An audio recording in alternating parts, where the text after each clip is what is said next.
gentlemen, please welcome to the stage, Carl Filer! Good evening, ladies and gentlemen, and welcome to a very special online edition of Carl's Comedy Club. We are here, of course, to celebrate our 4th birthday. Give us a cheer at home. Yeah, I can definitely hear you cheering. Thank you very much. It's a little bit of a strange situation tonight. Obviously, you're at home watching me instead of being in the room with me. So I'm playing to an empty room, which is very, very odd and a little bit confusing. But I do have it on good authority that it's no different for some comedians playing the Edinburgh Fringe Festival. So at least I saved on the airfare, I guess.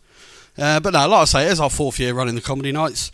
And if you'd have told me 4 years ago that I'd be up here hosting an award-winning evening, I certainly would have laughed you out the room, because I've always been petrified of crowds, which is oddly comforting tonight. But yeah, I mean, my mum always tried to help me with that age-old saying, you know, it's just picture the crowd naked and you'll be fine. But obviously tonight, I mean, you could actually be naked, sat behind your laptop, so it's not much for help to me, is it? But we're going to crack on with the show. As you will have seen on the guide, we have five top comedians for you tonight that have all pre-recorded sets, so it'll feel like they're in your living room or you're in their bar listening to them talk live. It's going to be fantastic. It's going to be great. First of all, what I will say is we have got a crowdfunder link somewhere on this page. I don't know why I'm pointing at the floor, because it won't be on the floor. It's on the screen somewhere. If you can donate anything, and I must reiterate, only if you can afford to donate something for the comedians, they will much appreciate it, because obviously they are suffering the same as everybody else at the moment. Anyway, on with the show. And what I need is sort of a virtual clapping and cheering and whooping. I need to hear it through the internet streams and through the laptop screens. As we welcome to the stage our first act this evening, we're very lucky to have her. She comes all the way from America, although she lives in London now. She's 4'0", and you've got to give her a big round of applause as she makes her way to the stage. It's Lynn Ruth Miller! You're thinking, what the fuck is she doing?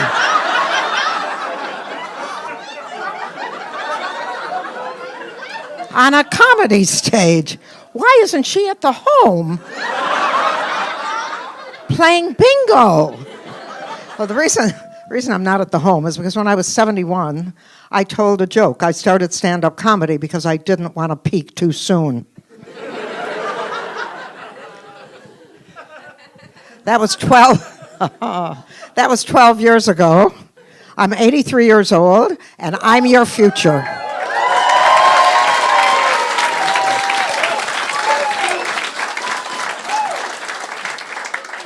I'm your future.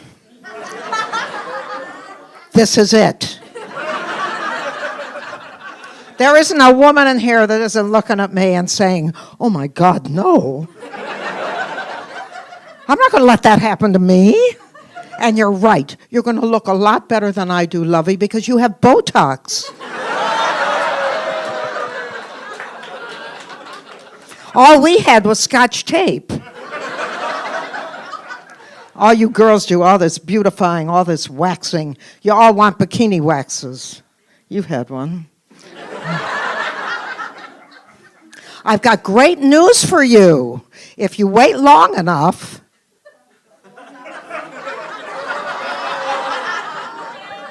you won't need one. You'll wake up one morning, you'll say, oh my God, it's gone. And all I've got is a camel toe.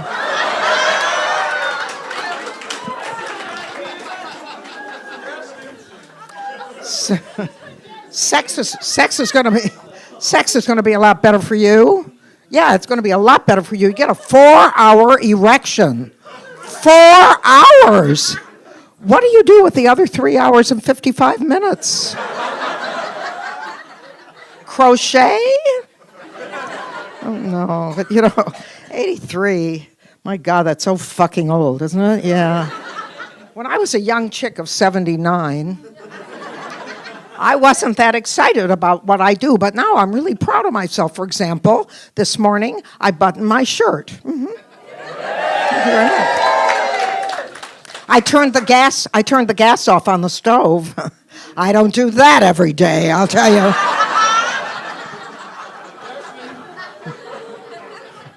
I had sex with myself.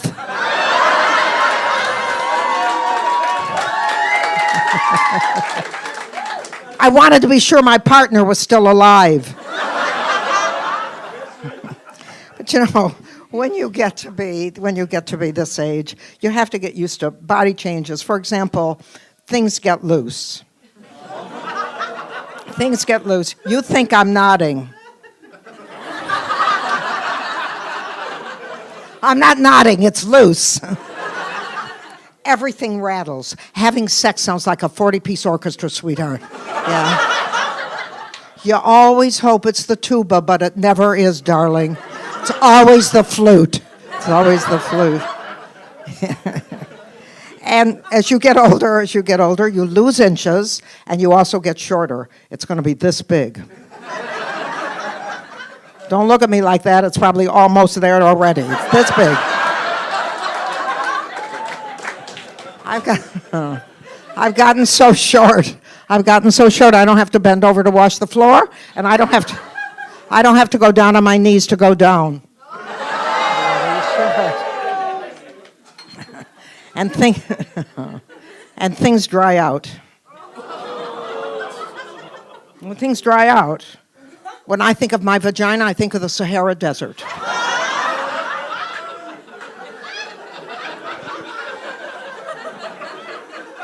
I don't wash the sheets, I just shake them out.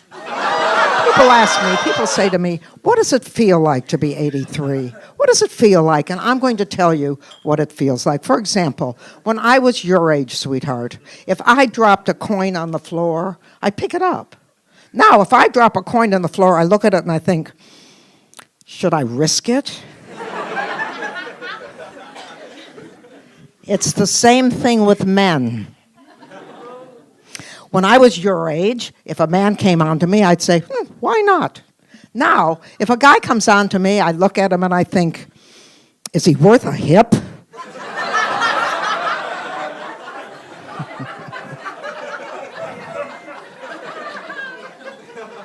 Do I want to change his diaper? No, so I go to a movie. One of the things is that when you get to be this age, you get slower and you forget things. And I get lost all the time. And nobody minds. I'm 83 years old, they'll come and get me, and they'll hold my hand, and they'll take me wherever I have to go, and they don't mind that I was an hour late, but they never, ever invite me back again. And when you're my age, you're not an item anymore. For example, if I come on to a cute thing like you, you won't get the wrong idea. But sometimes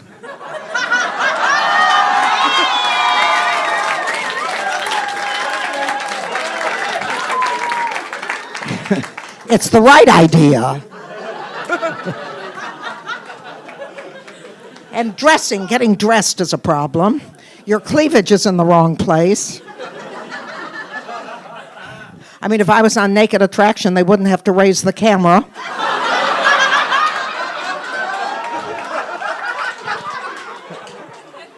You think I'm joking? I lost my waistline just about when I lost my memory. And my bra needs the strength of an industrial forklift to do the job. But you can't put on makeup because you can't see a fucking thing. And you can't wear your glasses. So I tried my contact lenses, and I put my left contact lens in my right eye and my right contact lens in my left eye, and that's how I got my new knee. But when you get to be my age, you get lonely because everyone I know is dead. So that's why I read the obituaries for romantic leads. Yeah, if the survivor is male, because that's how I roll, if the survivor is male and can drive, I'm at the viewing. With my telephone number, my stock report, and a casserole.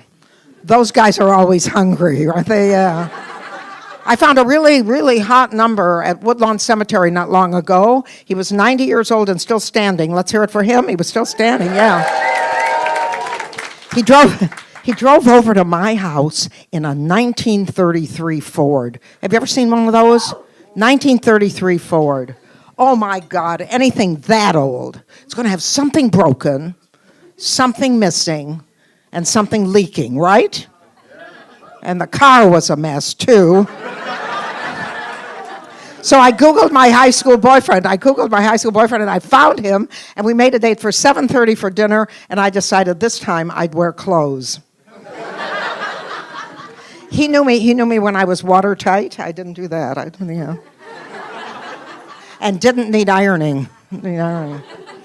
He came over at 7:30 in the morning, and I said, no, we had a date for dinner. He said, I know, but I can't see to drive at night. Yeah. Welcome to the senior condition. So there we were at Subway because he had a coupon. He was whispering sweet nothings in my good ear. That's this one. And we were having a spirited discussion about glucosamine when he said, whoops, there goes my hearing aid you'll have to sign. And I said, listen, Buster, if this is on me, you're not.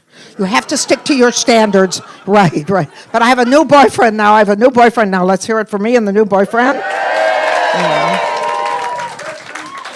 He's French and Russian, but I'm faster. He sends me beautiful emails. He sends me absolutely beautiful emails. Do you send her nice emails? You probably don't even know who the fuck she is.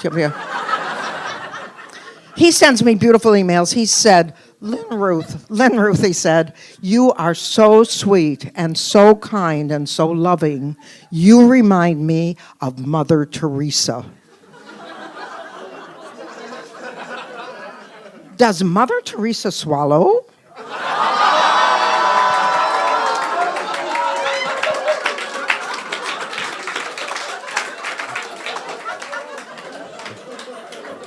Not anymore. I have to say, I hate when people treat me like I'm old. I could kill them. So I got myself a 44 Magnum. Listen, if they give me life, how long can it be? And I get myself 3 meals, a bed, and a bitch. I'm not sure I could handle the bitch, but I'm pretty sure she'll handle me, right? Yeah. I'm going to leave you with a little bit of advice for the ladies, just for the girls. Have you noticed, ladies, that the hairier a dog is, the cuter it is? A little Cocker Spaniel, a poodle, they're so cute. The hairier a dog, the cuter it is? Yeah, it doesn't work that way for women. I do a lot more plucking than fucking these days, and thank you. Ladies and gentlemen, give it up for the wonderful Lynn Ruth Miller! Come on, I can even do better than that. That's much better. Thank you very much. You got to give her a lot of love because, who knows how long she's going to be around for. Anyway, I don't mean it, Lynn. I'm sorry. She's a sweetheart. I love her. Gilf. Anyway, we're going to move on with the night and get on with the show. Our next act's come down from London tonight for you. He's one of my favourites. He was one of the first guys to come and perform for me, actually. Please start making some noise at home so we can hear it through the laptops, coming through the camera lens to us. Give it up for Michael Franklin! Ladies and gentlemen, are we excited to be out on a Friday night? Yeah, I'm pretty excited. I don't get to go out very often. Here's why. A few weeks ago, I went to a bar, not too dissimilar from this one. When I got in there, I went to the bathroom. Inside, there were 3 urinals. Urinal 1 was being used. Urinal 2 was not. And urinal 3 was being used. Now, I saw that situation, and I went to go use the cubicle. And the 2 guys at the urinal saw this, and they started getting a little bit leery. They started going, what's the matter, mate?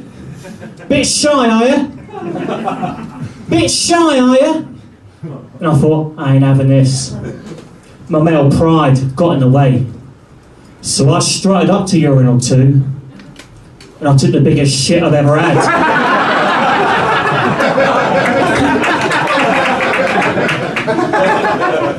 I'm not being mugged off.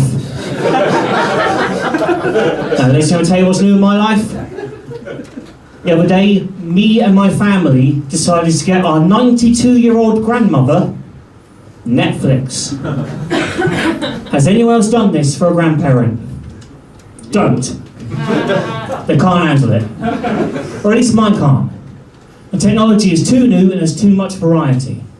On day 1 of having Netflix, my grandmother accidentally clicked on Lord of the Rings and didn't want to turn it off again in case Netflix thought she was being a bit of a hassle.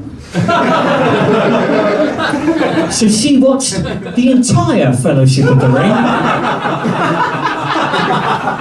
And then when it finished, had 5 seconds to decide what she was going to do before the next film started.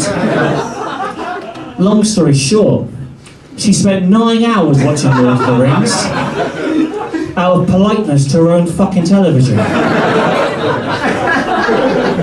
But ladies and gentlemen, this is a big year for me. At the beginning of the year, I turned 30 years old. Yeah, and on my 30th birthday, Facebook sent me a notification.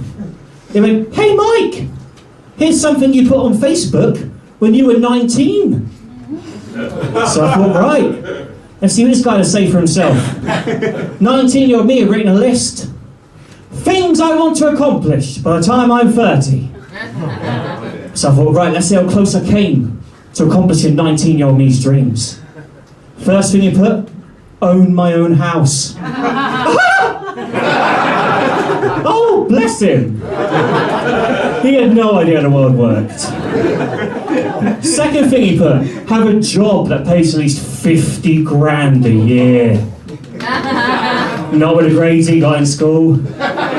This is the same guy who thought it was funny that his GCSE results spelled out the word fudge.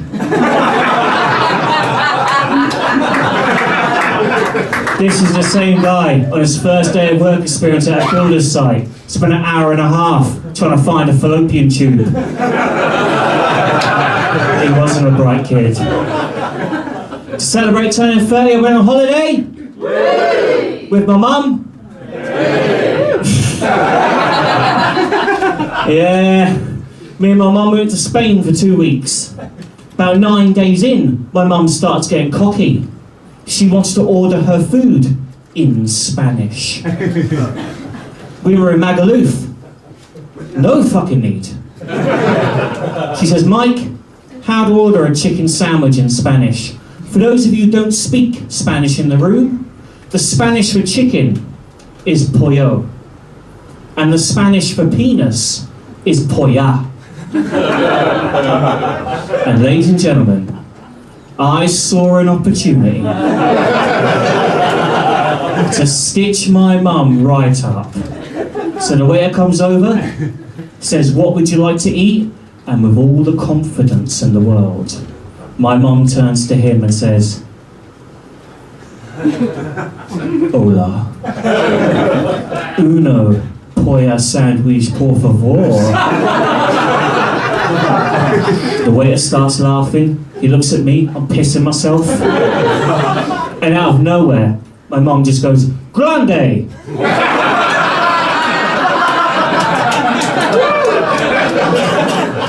And you know what? Pedro's been a pretty good stepdad so far. So I think the holiday worked out for everyone involved. Ladies and gentlemen, my name is Michael Franklin. Thank you very much. Ladies and gentlemen, give it up one more time for the wonderful Michael Franklin. Absolutely superb. I can definitely hear you clapping on the other side of that screen. We're going to keep the show moving. Our next act, you may well have seen him if you've ever been to watch Lloyd Griffiths or Catherine Ryan. He's supported both of those on their major tours. But give it up. He's a really cracking lad. Very funny indeed. Give it up one more time for Luke Oloratti. It's not the weirdest heckles I've had. It's not the weirdest. I was when I was in Edinburgh. I've got 2 kids because when your relationship breaks down, you have a baby, and sometimes it doesn't work. So we got 2, and it's still not worked. No, I'm joking. I love it. We've been together 10 years, so naturally we hate each other. But my kids were ill, and so I had to go get some Calpol, and the lady ID'd me in Scotland. We were up in Scotland. She ID'd me for Calpol, and I was like, "I'm older than 4, love. I think we're going to be all right here." And she was like, "I have to ID you because you might try and kill yourself." I went, "With Calpol." I'd have to heat it up, inject it, which is actually really nice. Who knew? I was like, "That is Moorish, get me a +6. Which people that don't have kids have a clue what I'm talking about. Like parents, they go +6 is really good. You can double dip on it, get them to sleep. I talked about this in Scotland. I talked about this on stage. I was like, I can't believe I got ID'd for cowboy. And a Scottish man took offence to me mugging off Scotland. He was like, mate, you don't look that young for your age. And I was like, oh, cheers, bud. And he went, you look like a butch lesbian, though. And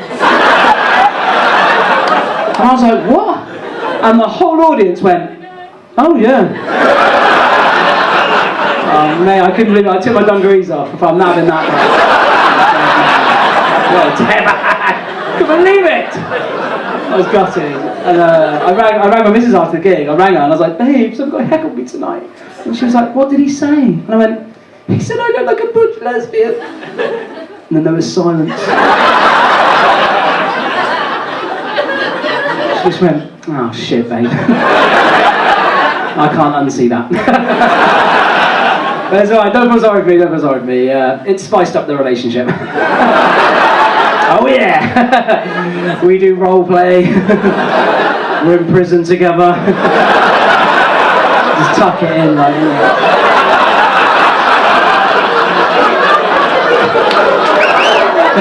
My name is Tracy. She loves it. God bless her. Like, in confrontations, I always like, if someone's like really aggressive and like starts trouble, I'm always like, yeah, but will you hit me? And they do. They'll shock you. They really will. Like, get you. And I was out with my mates one day, and this guy walked into me in the pub, and I always like to joke around. So this guy walked into me, and I was like, sorry, mate, like, you know, messing around. And he squared up to fight me, and I didn't know what to do, so I just ruffled his hair. I thought he'd be like, hey, and they'd be like, hey, mates, but he did not want to be mates. He decided it was time for battle. He's trying to fight me. He started swinging for me, and I ducked, and I got his head, and I just hugged his head as tight as I could. I was like, whoa, no, whoa, because I have worked on a farm, okay? And so, okay, if a bull gets out of hand, just whoa, whoa, whoa, now. I respect you. So I got this guy and I was like, whoa, like trying to calm him down. I thought I need to win him over like a laddie way, like you like proper lads, like, woo, lads, you play rugby and stuff. You know, you don't play, you look like you play on the wing, but you look like you play. Definitely the wing. But I used to play rugby, we used to love it, like get in the bath together, wee, after a game. I loved it. Coach would jump in, wee. Stopped playing when I was 11, but it was... I'm sorry.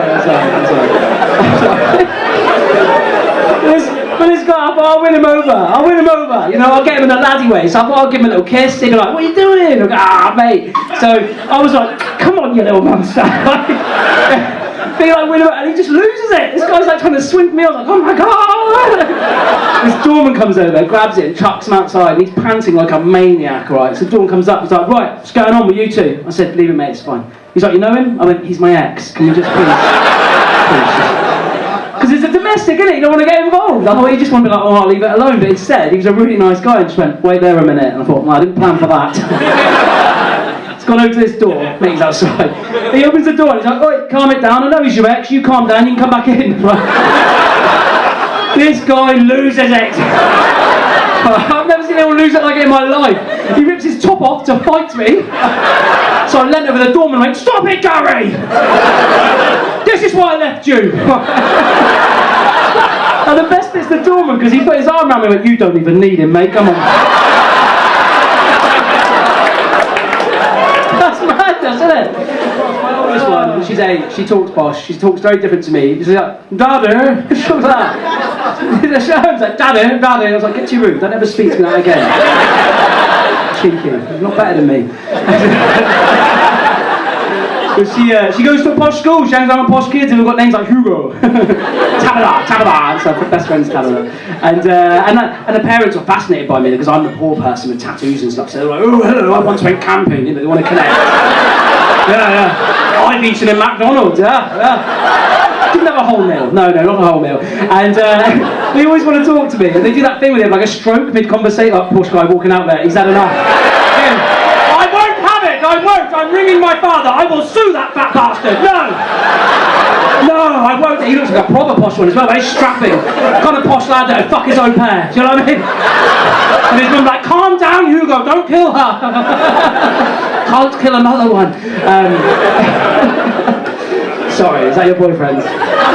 Not anymore. Not since he fucking killed that bear. You're a sick bastard, Hugo. Piss away your bad things, Hugo. Anyway, most people love me, right? They want to talk to me. They always do that thing where they have like a stroke mid-conversation. You ever seen that? When they chat like, yeah. I can't talk to them because of it, because I'm always like, I'm like a fox downwind when they come near me. I can smell them, you know what I mean? Like, barber jacket. Good quality wood. I get invited to their houses, man. I get invited to these kids' birthday parties. Got invited to one recently, 2-day festival for their kid. His 8th birthday, Timothy's 8th birthday. It was around the 2-day festival. I was like, I'm not going to some little prick's 2-day birthday. And it's like, they're providing all the food and drink. I was like, no, let's not knock it. Let's get involved. It's T-Dog's birthday. We're going to go and have a good time. We went, man. It was good. It was a good party. 2-day festival. Bring our own tents. I was little. Hey, he's back now. He's back because of T-Dog's birthday. And but yeah, no, it was good. And I was in the kitchen, and there was ketamine on the side. I know what it looks like. Okay. I spotted it, and I was like, oh my god. I was like, it's like ketamine. I thought this is a proper festival. And they were like, it's for the horses, dude. I was like, come on. They went, it's for the horse. I was like, me and the horse got fucked up. Ladies and gentlemen, give it up one more time for the wonderful Luke Honorati. Come on, clap, you can do better than that. That's much better. Love it, love it. Listen, guys and girls, before we move on to our 4th act, I know you're going to have enjoyed yourself so far. I just want to do a little bit of self-promotion in here. Like I said, we have been running the award-winning comedy night for 4 years now. Hopefully you follow us on all the social media platforms. But what some of you may not know is that we have recently, due to the lockdown period, we set up our own YouTube channel. And we've been working on a little sketch show, some parodies. Me and Nathan putting our heart and soul into that. A lot of our live streams will be going on there as well. So if you could just like and subscribe to our YouTube channel as well, that'd be great. Obviously, all the other social media platforms, you know, just type in Carl's Comedy Club. We're on Twitter, Instagram, Facebook, and obviously now YouTube.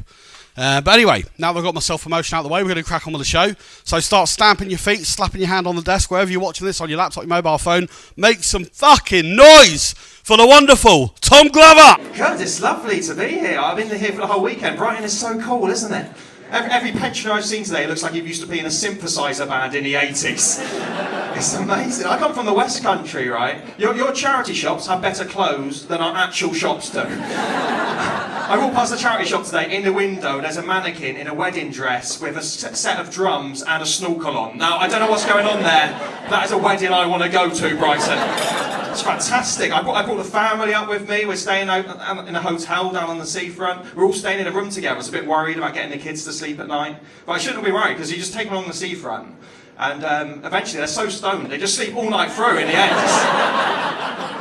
It works a treat, doesn't it? It's fantastic. As I said, I've come out from the West Country. I live in one of the many seaside towns you, the good people of Brighton, will only ever find yourselves in if you fail to get your first, second or third choice on a Sun £9.50 holiday. Give me a cheer if you've ever been on one of those. Wow. That is the proudest reaction I've ever seen to that, to be honest. What is your name? Bless you, Lucy, for cheering like that, because I'm not judging you, Lucy. I go on these holidays myself, but the rest of these people are going, that woman spends less on a holiday than she would on a KFC bargain bucket, and that is a worry, Lucy. I'm not judging you, but these ladies pulled their handbags a little bit closer. They did. I mean, most of you have probably never been on a Sun £9.50 holiday. Let me paint a picture, and I hate to stereotype, Lucy, but you would have seen these people, wouldn't you? They're almost always tattooed, toothless skinheads. Sometimes with their husbands as well. It's true, isn't it? Living in caravans with feral children, it's not nice. It's the only time you go to a holiday camp where even the kids club has a happy hour. It's lovely. I live in a proper small town. It's exciting to be. This is like the population of my town in one basement. It's amazing. I love living in a small town. Some of you would have grown up in small places. It's one of those places where sort of everybody knows each other, which has its ups and downsides. It's great for building a feeling of community spirit. Not so good for online dating. Too risky in a small community. Nothing worse than finding out that one you've been talking to online for 2 weeks is actually your auntie. Actually, there's one thing worse than that, finding out it's your auntie after you sent her the dick pic. that is awkward. That is proper awkward, right? We almost cancelled the date. It's bad.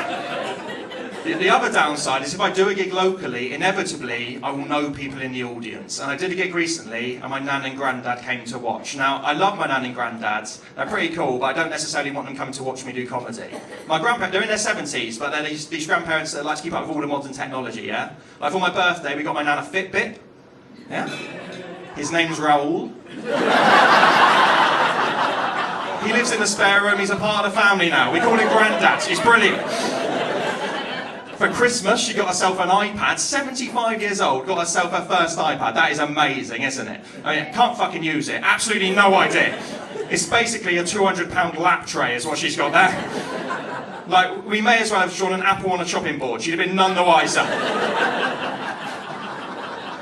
But she tries her best, she does, and it's a little bonded experience now. Like once a week I go around to visit Nan to help her with her emails, and it's great, right? She tells you what to write, and I type it in the box and send it off. And she gives me the money for the postage. She's not to know. You just realised the scam, haven't you, sir? Yes! They're just trying to get an inheritance early, fella. Don't listen to her. Nan's starting to cotton on. She said, do we need to respond to all these emails, Tom? I said, I think we better do, Nan. This one's from a Nigerian prince. That's going to be international special delivery, unfortunately, Nan. Get the winter fuel allowance, it could get expensive. But Nan and Grandad came to watch me at a gig, and it led to my worst heckling experience of all time, because Grandad turned up in his party shirt. Now, Grandad's party shirt is very bright and very Hawaiian. He stands out in a crowd. Looks like some kind of retired gangster on the Costa del Sol. Everyone was looking at Grandad. It's a really small room. Everyone's looking at him. I had to address it from the stage. I said, Grandad, what's the story behind this shirt? He said, this shirt, Tom, is 46 years old. It was made in 1971. It was older than anyone else in the room. Not this room. But you can imagine, right? You can imagine. I said, that's incredible, Grandad. 1971. I wasn't even born in 1971. What was going down in 1971? At which point a man at the back stood up and shouted, "Your man!" That is a solid heckle, isn't it, Brighton? Everyone in this room knows me. They laugh about a minute straight, then they all turn to look at me expectantly. I'm a comedian, I'm going to have a comeback. Still absolutely nothing to this day. Luckily, Nan saw the fear in my eyes. She looked at me, she gave me a nod. Then she turned to the man at the back of the room and went, "Oi! Not when he was wearing that shirt, I wasn't." Turned and gave me a double thumbs up and said, "That is now all okay. That is not now all okay." I like to think my grandparents stopped having sex a long time before I was born. Turns out, no, that is not the case. They've actually got a more active and adventurous sex life than I do myself. And I'm just jealous, right? Because I've got 2 young children. When you have kids, your sex life, it can suffer somewhat. I was speaking to a friend of mine about this. He said, what you need to do, spice things up in the bedroom. He said, have you tried dressing up in the bedroom? I said, yeah, of course we have. He said, what as? A sexy nurse, French maid? I went, no. But when we have a cold winter, she comes to bed dressed like someone who's exceeded their baggage allowance on a Ryanair flight. I don't know what it is about you ladies, but as soon as the temperature drops just a couple of degrees, you are wearing all of your clothes to bed, aren't you? Not just pyjamas and a hot water ball, we're talking coat shoes and an umbrella. It's ridiculous. So many clothes. You go to bed 10 minutes before me just to get changed. In the winter, I wake up in the middle of the night having a panic attack. I've fallen asleep in the middle of a jumble sale. That's how bad it is. It's definitely a woman thing, because men wear the same thing to bed all year round, don't we? For me, it's boxer shorts. If I'm cold, I stay under the covers. If I'm hot, I stick a leg out. That's all I do. That's my temperature control right there. If it gets really hot, I'll turn the pillow over to the cold side. But that's as far as I'm going. I'm going to get her a Tog 24 duvet tomorrow, fella. A Wellington. So that's why we don't have sex anymore. She's basically turned herself into a human version of Pass the Parcel. By which I mean I have to take off lots of layers to get to the prize, yeah. I didn't mean put some music on, invite all my friends round, see how it goes. If you're interested, we're in the King's Hotel. Oh, cool. So I have got a 2-year-old. I've got a 2-year-old, which is amazing because my previous Tamagotchi record was only 3 weeks. So at this stage, every day is a bonus as far as I'm concerned. It was her second birthday the other day. We had a Peppa Pig birthday party. All 2-year-olds have Peppa Pig birthday parties. I was in charge of organising it though. So what it actually was a load of 2-year-olds crying their eyes out, watching their parents eat a hog roast. You kept me awake for 2 years, this is your punishment, alright? If you want a present, get me some more applesauce. She did get a present, I'm not a complete monster. I got her a bike seat. Goes on the back of my bike, so when I go out cycling now, she comes with me. Lovely bit of daddy-daughter bonding time, it's brilliant, right? But what I've noticed now is people, when I go out without her, they'll look at me, then they look at the empty bike seat, as if I've forgotten something. So now what I do, just to mess with their heads, as I cycle past them, I talk to her as if I think she's meant to be there. Honestly, even if you don't have kids, it's worth getting one of these seats just for this joke. You have never seen people panic quite so much. Just bombing it down a hill, and as you go past them, you go, right, hold on tight, there's another big bump coming up.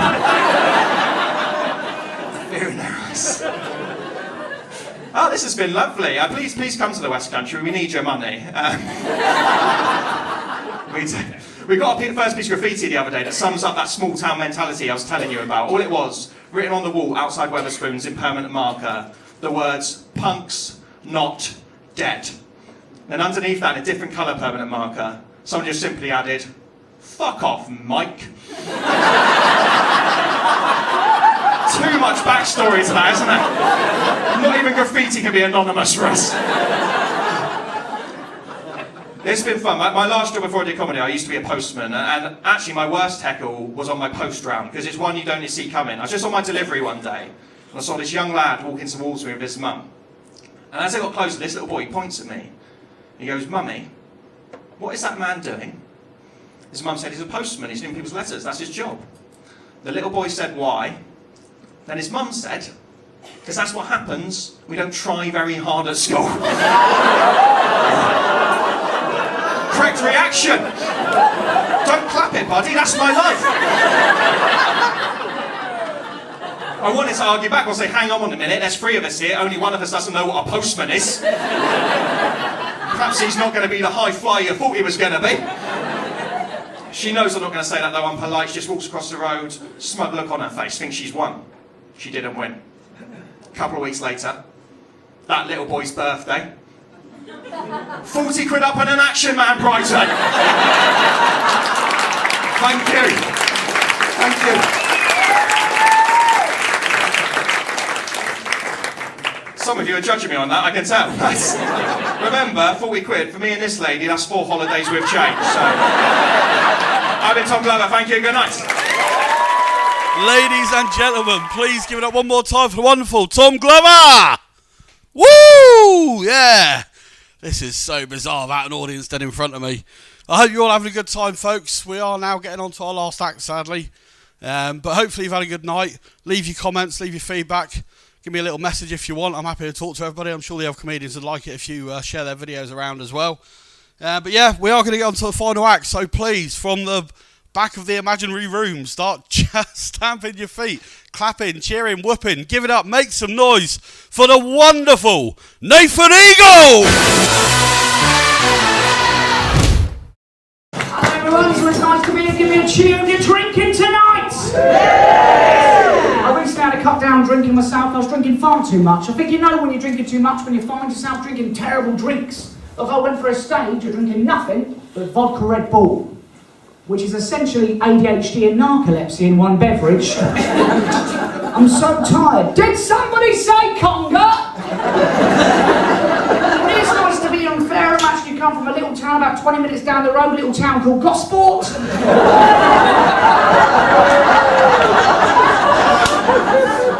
For those of you who don't know Gosport is a sort of town where dreams are heavily frowned upon. What's that, mate? You got a dream, have ya? You know what you need to do with that dream? You need to put it on a wall and plaster over it, because that's what you should be doing, plastering. None of this dream bollocks. Put down the foundations and pick up a fucking spanner.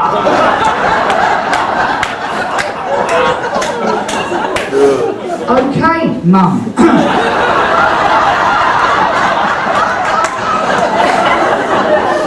Gosport is a strange place. I don't particularly leave the house that much in Gosport. Every time I go outside, something seems to happen. Like the other day, I went for a walk. Nice little walk. But what's the worst that can happen on a nice little walk? All of a sudden, I get approached by a geezer. Proper fucking geezer. He's got all the geezer equipment, tattoos, fake gold jewellery, and aroma of male insecurity. I think it's called Lynx Africa. And he walks up to me, right, and this is honestly how he begins the interaction. Oi! Now, no sentence that begins with the word oi is ever going to go well, is it? It's never going to be, oi! Would you like a Ferrero Rocher? So I said to the geezer, what's the matter? He said, can you look after my dog whilst I go in the shop and buy some fags? I said, yes, because I was scared to say no. And the geezer hands me his dog, which is a Staffordshire Bull Terrier. He then hands me an open can of lager, not part of the original deal, madam. And the geezer walks into the corner shop, and I am left outside this corner shop holding an open can of lager and a Staffordshire Bull Terrier. And I don't know what come over me. But I started to feel more geezer. All of a sudden, I got the urge to sign on. It was weird.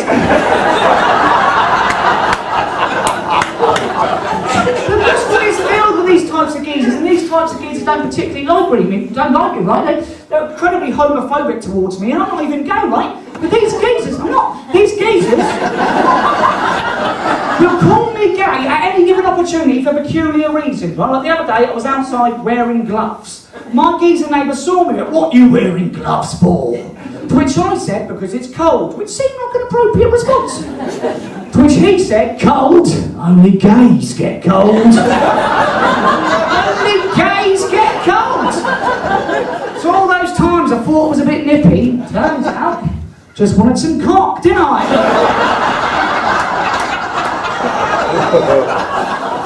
You see, people assume I was gay for the majority of my adult life. I'm not gay, I'm a straight heterosexual married to a woman man. But sometimes I wish I was gay, because at least then my personality would make sense. Also, quite like parades, right?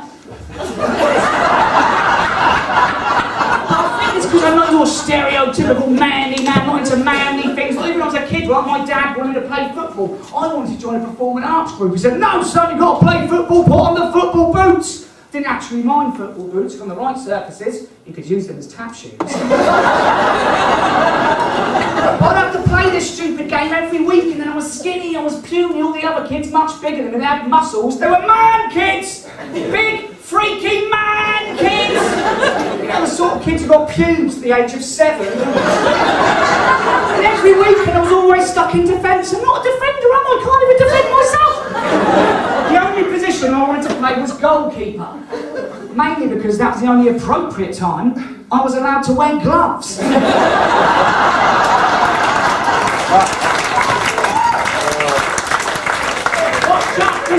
Listen. I know what you're thinking. I know what you're thinking when you're looking at me. You're thinking, that guy is flexible. And you're right. I do actually have a bit of a party trick. I'm able to kick my leg pretty fucking high. I will demonstrate this for you right now. Ha! Pretty high kick, I think you'll agree. However, I did recently have to retire this party trick. Too many people was getting hurt. For example, I was at my cousin's wedding. Now I had quite a bit to drink, 2 half pints of lager in one glass, right? I decided to have a bit of a boogie. So I'm on the dance floor, I'm boogieing, I'm having a good time, everything's running smoothly, right up until the point Kung Fu fighting comes on. Now when Kung Fu fighting comes on, the kicks come out, so I'm kicking all over the place, I'm going crazy, everybody was Kung Fu fighting, I'm kicking here, I'm kicking there, I'm kicking everywhere, people are loving it. On the highlight of the wedding. All of a sudden, my 78-year-old nan comes onto the dance floor. Now, I don't know why I did what I did, but I decided that it was a good idea to try and kick my leg all the way over my nan's head. I kicked my nan in the face. Not just a little kick, I brought a big boot to the chops, her false teeth fell out, she fell on the floor, my cousin started having a go at me. Mate, why did you kick your nan in the face? I said, listen, I didn't do it on purpose. I didn't come to your wedding today with a sole intention of kicking my grandmother in the face. It just happened, I'm sorry, don't blame me. Blame the DJ, he's the one who put Kung Fu fucking fighting on. They were bound to be great tactics.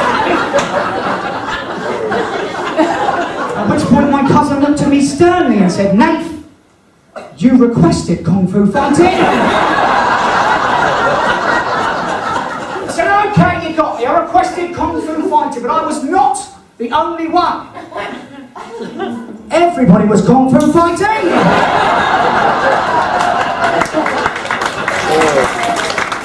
Those kicks were as fast as lightning. In fact, it was a little bit lightning.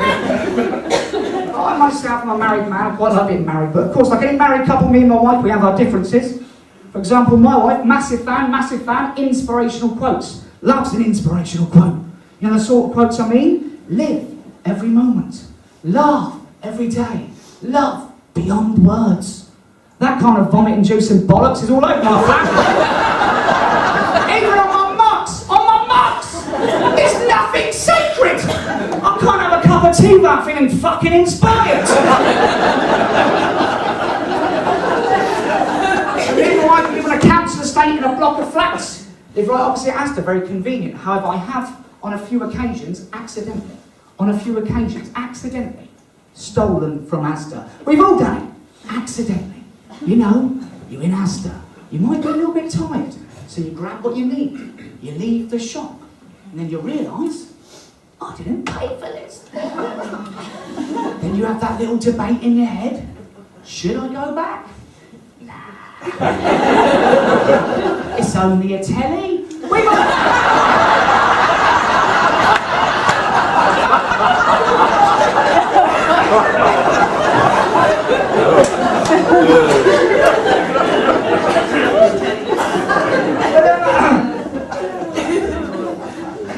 Quite a working class background. I do find myself occasionally having quite working class opinions that I cannot shake.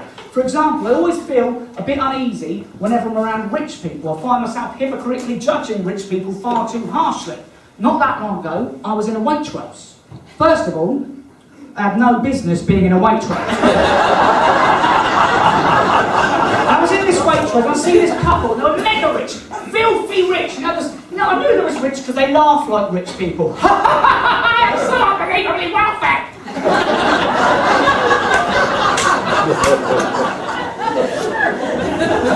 And over at the woman, I say to her husband one sentence that made my working class brain furious. This was the sentence. Sebastian!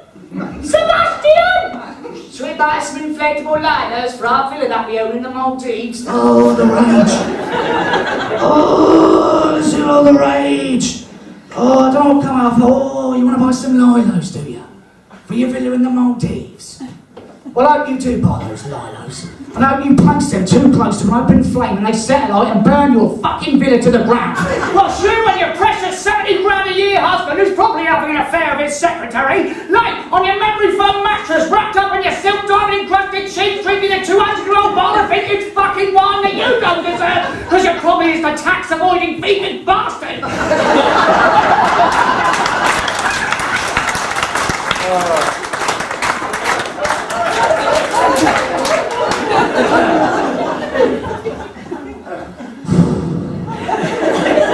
As I was thinking all this in the middle of a Waitrose, a loaf of bread fell from beneath my jumper.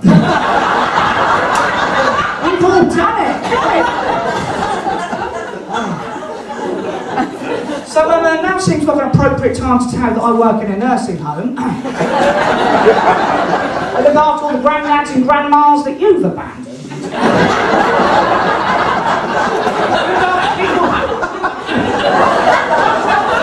I look after people who are dying for Alzheimer's disease. Now, Alzheimer's is a terrible, awful disease that decays and rots the mind. It's tragic. It affects millions of people across the UK. There is nothing good about Alzheimer's disease, right? But it's not even just Alzheimer's. There are other things that happen to you when you get old that people don't care to mention. But before I started working in a nursing home, I had no idea about the possibility of a prolapsed anus. What? Your anus could prolapse? Did I miss a meeting? Was there a memo? A lot of people in the room probably don't know what a prolapsed anus is. Well, it's essentially where your anus comes out. Your anus comes out! And goes back in of its own accord. Out in, out in, out in. It's like that game with the fair. Well, come on. A lot more bloody disturbing, right? No one mentioned prolapse anuses, did they? There's no charity for prolapse anus syndrome, is there? And what's part of the concept for prolapse anus victims? God, I hasn't written a fucking song about it, has it? And there are 3 common causes, right? Prolapse, shut up. There are 3 common causes of prolapse anus syndrome. Right? First cause, certain medication can make your anus fall out. Second cause, excessive straining. Third cause, now this one's a weird one, fear or extreme shock can make a pensioner's anus prolapse. So next time you think it's a little bit of fun making nam jump, make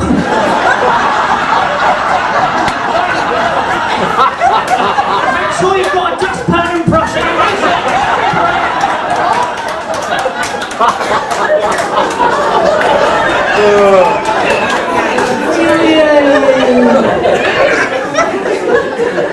You know your good days and your bad days in the nurse home, good days and bad. I mean, one day I had in particular, worst day. One of those days when you start going wrong from the get-go. Well, I start my shift 7 o'clock in the morning, 12-hour shift. 8 o'clock, rip my trousers. Massive gash on my trousers, I had to get their laundry team to stitch up my trousers. Well, after that, stuff just kept going wrong. 11 o'clock, piss in my eye, right? 4:30, seriously, 4:30, I got attacked by Malcolm outside the toilets. Malcolm's got dementia, he's a little bit aggressive. He jumped up, bit me on the neck, probably sunk his teeth in. I got worried if I wore this on vampires and I now turn into a pensioner. But the whole day was just bloody awful, right? And it eventually culminated about 6:30 in the evening. I'm in Margaret's room. Now, Margaret is the sweetest little old lady you would ever like to meet. Stereotypical, lovely old lady. Stinks of piss and biscuits, right? She's lovely. And I'm in her room, right? And I'm trying to put on her stockings, which is difficult. I don't know if you're going to try to put stockings on an 89-year-old swollen, cellulite, framed leg. Well, imagine trying to put that little bit of film back on a pepperoni. I'm there, struggling with these stockings. At which point Margaret looks down, right? She goes, "Oh dear boy, I think you must have sat in something." At which point I realised the stitching in my trousers had come loose and my bollock had made an appearance. What do you do in that situation? My bollock is hanging out. Mark was confused. I'm frozen with shock. My anus is prolapsed. She doesn't even know what it is yet. She thinks I've sat on a blood orange or something. It's not going to take her long before she works out she's staring at 29-year-old's bollock. It's not just out a little bit, it's proper out. It's not making a cameo appearance, it's the star of the show. It's bollock on Broadway. So I'm there desperately trying to put this imposter away, right? I eventually get it away. I run out the room, I slam the door. Now, I'm not proud of it, but as soon as I left that room, I honestly thought to myself, thank fuck for Alzheimer's. I don't want to remember that. Thanks very much, you've been absolutely amazing. Ladies and gentlemen, give it up one more time for the wonderful Nathan Eagle! Wasn't he great? As all the acts have been. But sadly, all good things do come to an end, ladies and gents. So unfortunately, we do have to leave you now. We're at the end of our show. Just before we do leave, and I do hope sincerely that you've had a good night and that we've brought a little laughter into your life. But we do have to go, and before we leave, I'd just like to say a few thank yous. Firstly, to the multi-award winning Chaplins The Cellar Bar, who have housed us for the last 4 years and support us all the way. Secondly, to my ex-sound man, and as most of you know him, Orlando Gloom, his real name Nathan Lark. He's been working on the videos with us through this lockdown period. He's done a great job in helping me write and keep myself sane.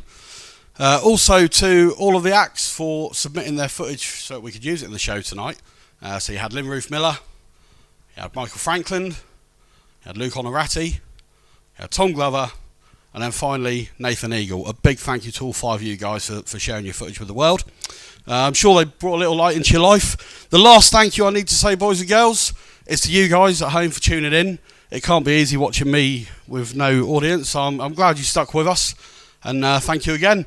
Please like, share, follow, give us some love on social media. We love you, we really do, and we can't wait to see you again in person. But until then, my name's Carl Filer. I've been your host this evening. Thank you very much, and good night.